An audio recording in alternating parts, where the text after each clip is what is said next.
Civil society organization, Earthlife Africa, Johannesburg, and GroundWork are headed to the courts. They want decisions by the Forestry, Fisheries and Environment Minister and the National Air Quality Officer to be reviewed. And they granted Eskom permission to suspend or postpone compliance with the minimum emission standards at 8 of its coal-fired power stations.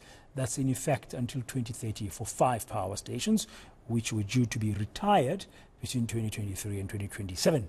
Now, for the latest, we're joined by Brandon Abdinor, acting head of the Pollution and Climate Change Program at the Center for Environmental Rights. Brandon, good morning. Thank you very much for joining us on this African morning on eNCA. Just first up and very brief, if you may, just sketch some key background to this case for us. Absolutely. Good morning, Dan, and good morning to the viewers. The context of this is very important. As you say, this is in connection with 8 power stations.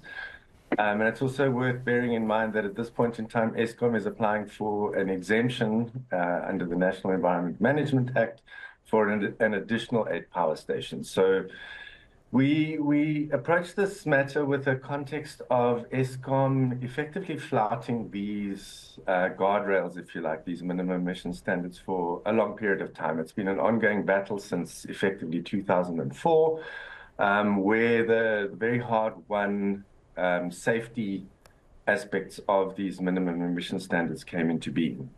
And it's also important to bear in mind that these 8 power stations are all located in what we call the Highveld priority area, which is an air pollution hotspot, basically, in the Mpumalanga Highveld.